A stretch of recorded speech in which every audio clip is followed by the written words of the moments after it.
Let's start as we usually do with players who raised their stock this week.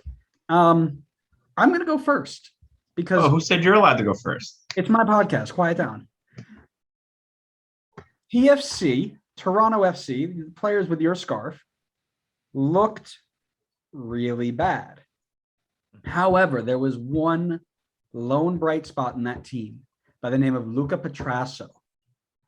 Every time he got the ball, he created a dangerous chance for Toronto FC.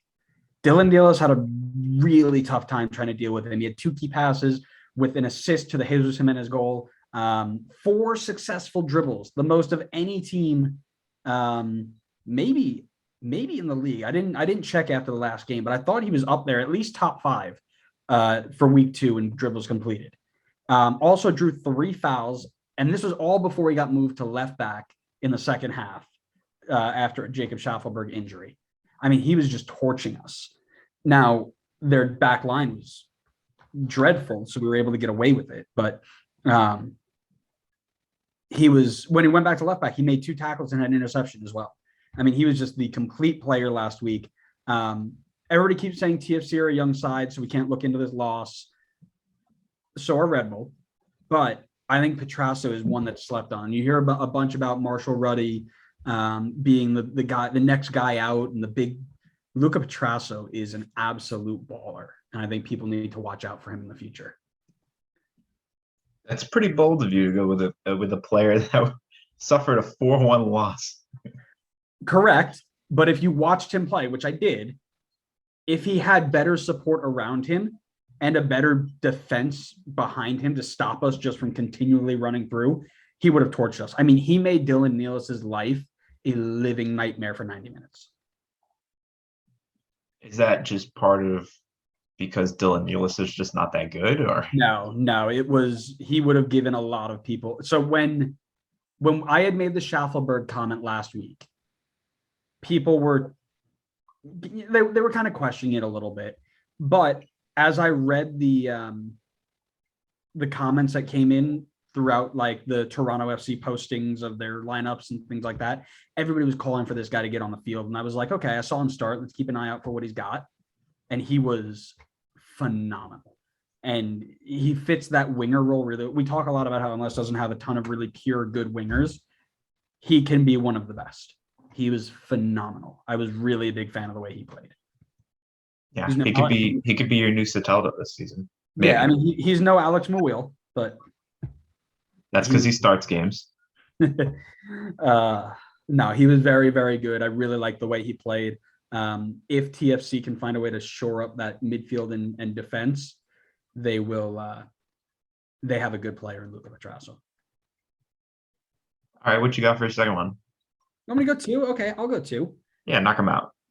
Sega Koulibaly from LA Galaxy. I mentioned this on our live stream a ton, but Koulibaly had a very, very good game against Charlotte. I genuinely couldn't remember him putting a foot wrong all night.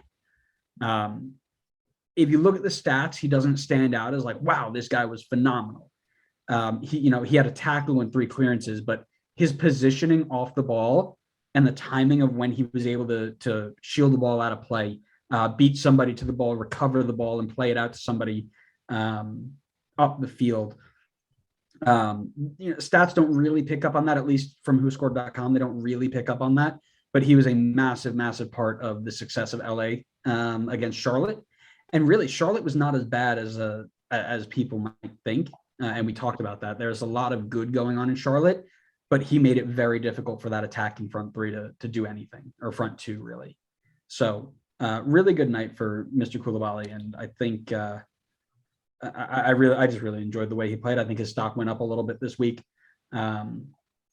Excited to watch what he can do as the season goes on. Yeah, makes sense. I'll send it over. I'm glad we did not overlap on it. We didn't overlap this time. Great, that's awesome. Anything else to add?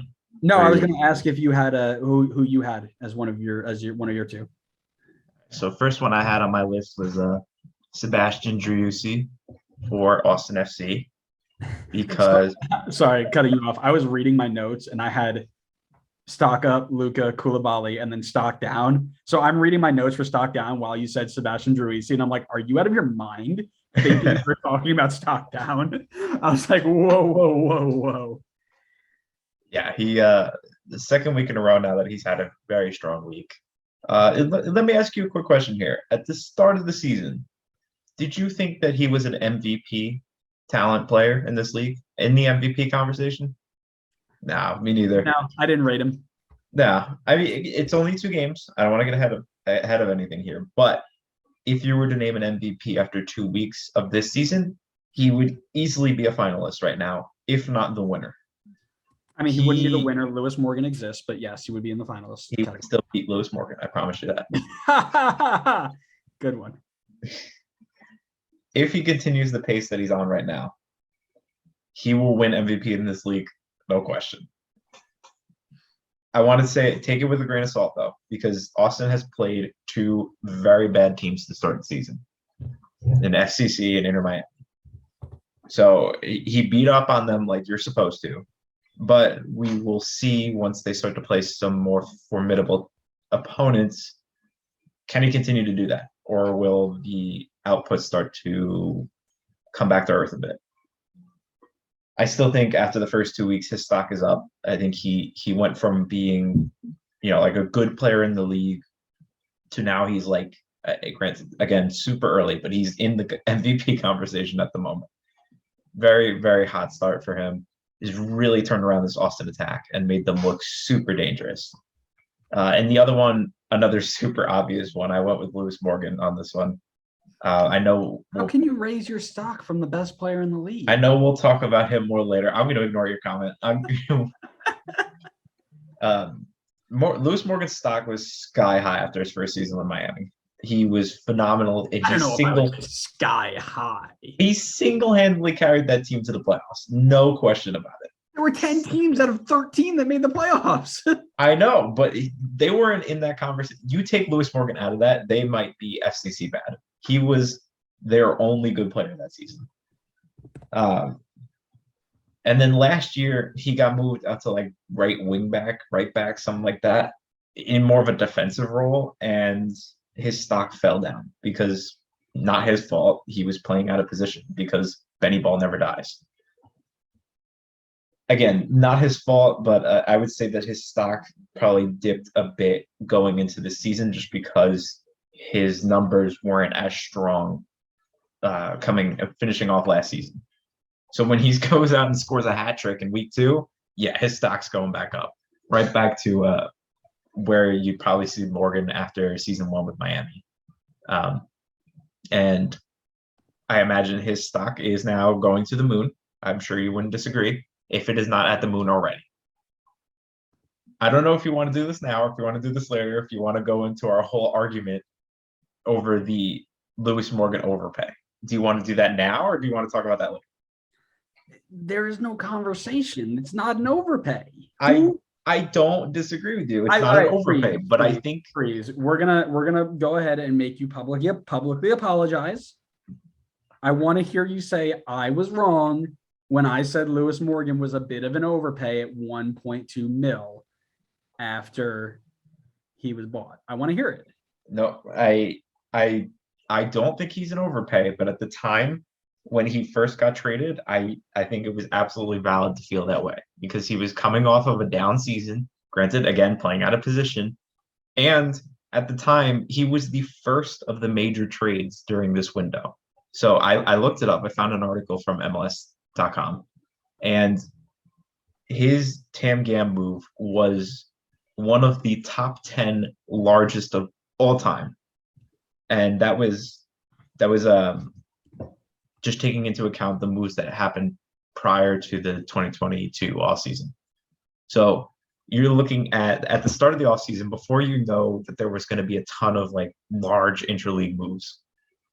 They paid a ton of money, borderline most of all time, to get a guy that was coming off of a down year. So yeah, I felt like it was a little bit of an overpay, and I still think that was a valid opinion to have at the time. But then seeing the rest of the moves come in later, like the Paul Arriolas for $2 million, or Alistair Johnston for $1 million, Crepeau for $1 million. then it felt much more normalized. To grab him at 1.2, it was like, okay, that's a good move. It seems like the asking price for intra-league moves has increased. It makes sense that they paid that much to get Morgan. And there was also the question of where they were going to play him when they signed him. Were they going to bring him in to be the Duncan replacement, or was he going to play as a second striker? Luckily, they had a brain and didn't play him at right back. So it's panning out pretty well, and definitely not looking like an overpay. But I will not apologize for having that opinion to start off with. I am hearing a ton, and I Oh my God, here you go. Oh, it's not my fault I made a dumb comment. It's don't look at Not me. a dumb comment. It was a valid comment at the time. No, it was no. You don't get to play the I didn't know. Everybody could have known that wasn't an overpay. You go out and pay 1.2 mil for a striker from an out of league team, and people are thinking it's a great signing just because we've had this conversation a million times already. It's not the same as paying 1.2 million out of the league. It is because it's garbage. They're not real money. It's a bigger steal than if we paid actual money to get him from another team. You have a cap.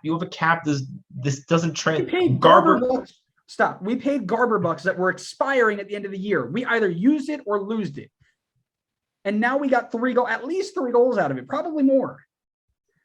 So Garber bucks currency does not translate 1-for-1 to US dollars. I would love to know the conversion rate. I would love to know the conversion rate because it doesn't matter what it is. It's a steal.